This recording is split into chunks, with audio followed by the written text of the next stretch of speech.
We're going to do a walkthrough of all the joinery we produced for this outhouse on this property. Here we are in the living room. We have a low-line TV unit, fireplace unit that has a stone bench top. Now, to support the weight of this fireplace as well as the heat, we have a cement sheet substrate that runs about from there to there. We have box section steel that runs within that substrate for the fireplace to sit on. We have a setback upstand that's been welded into this welded steel plate box. And there is a heat resistant finish also on the steel there, just to help a little bit with the heat. We have a range of different drawers as well as fold down cupboards here. And on the corner, we've done this little mitered finger pull rail detail so that this shadow line is continuous around the corner, where down the side, it's actually a 6mm thick bit of veneer that's rebated into the side of the cabinet. So if I now just position you on this side, we are going to enter the kitchen. The veneer you've been seeing on this job has been an American white oak veneer in a crown cut in a random mismatch layup. Now, we hand selected this veneer at our veneer merchant, veneer supplier, and each width of the leaf is even, but they are from a mix of different batches, and the layup is a random mismatch. First thing, when we walk into the pantry, we have a 170-degree wide angle hinge blind pantry, blind on both sides, U-shaped 25mm thick fixed shelves. That LED light is on a reed switch, so that's off, that's on, and now that is off. Again, storage all through, drawers, sink cupboards, everything. Here we have a little moment. It is a stone shroud.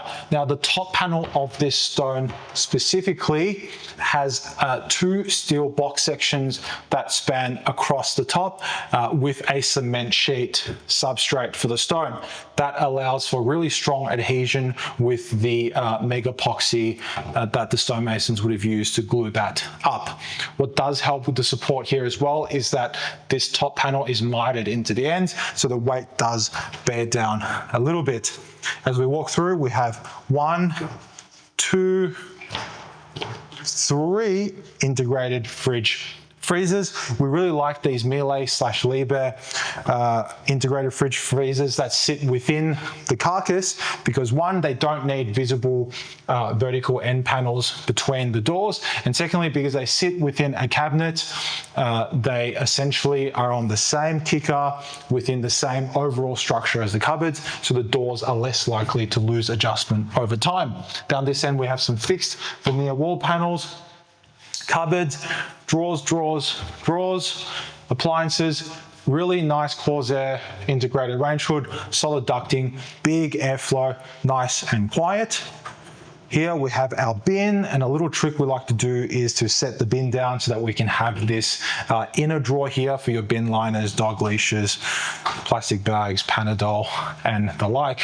Little drawer moment at the front, and that really is our kitchen. Now, if I draw your attention up to this header, we have the same aircon grill as inside.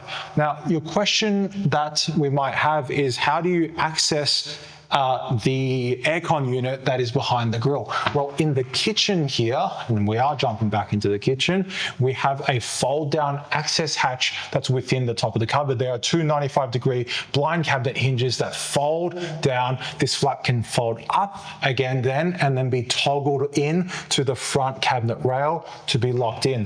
That means that the aircons will be actually serviced because the access is really easy, and those filters will get changed, and the indoor air quality will be a little bit better. On this side, we have another aircon grill above this lovely timber jam header, which we did not make. And now let's go upstairs. Let's go this side first. We have a really nice cozy walk-in robe. It is that same oak veneer in the random mismatch crown cut layout. And as we come inside, the cabinets form a doorway, a shroud, and we have these cupboards, drawers, handrails. The LED here is on a reed switch, so just like in the pantry downstairs, when the doors close, the LED is off, and when they're open, they are on. I really like this detail that the guys designed with a thickened 25mm thick rail at the front that meets the thinner 16mm top at the back, and that's to deal with that rake, that angle of this angled LED extrusion. That way we're flush with the LED extrusion at the front as well as at the back. Really nice. For the tall doors, we have these off-the-shelf timber handles, which have been polished in the same finish. Speaking of which, it is a Robe water-based finish with a whitener in it. The whitener is there just to desaturate the polish and the look of the timber a little bit. Otherwise, it becomes quite yellow right off the bat.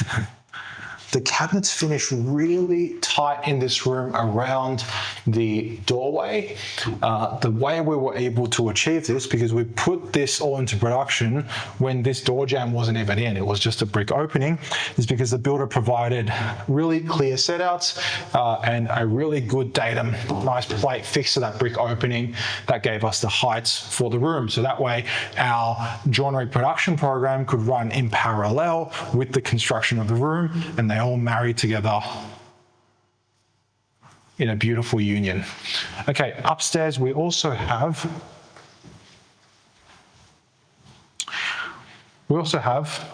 a bathroom. This is a floating vanity unit with a shaving cupboard on top.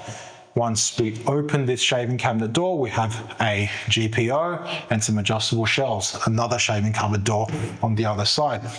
We have a LED light here, and down below we have 2 drawers as well as 2 cupboard doors. Within the drawer, we have this lovely docking drawer GPO system, PowerPoints, USB-A, USB-C.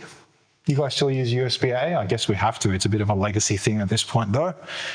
Really we just have the laundry left to have a look at, but there's someone in the laundry right now. So I guess we'll just go look at it anyways. Okay, so now we are in the laundry. It's all pretty vanilla here, but the one thing I do want to go through is this lovely drying cupboard. So on the face, before we go inside, we have these stainless steel inserts that we've popped into the door at the top as well as the bottom. The bottom draws fresh air in, the top allows the heat to exhaust. Now inside the drying cupboard, we have these pull-out drying racks, rods inside of these timber frames. At the bottom, we have a heater, obviously to heat the cupboard, and at the top you see this grill is to draw more air up and through via an active exhaust. So that is our little drying cupboard. On the end we do have a little laundry hamper and our laundry chute from upstairs, which I didn't show you, but there's a laundry chute within the walk-in robe. On this side, like I said, pretty vanilla, you know, laundry detergent,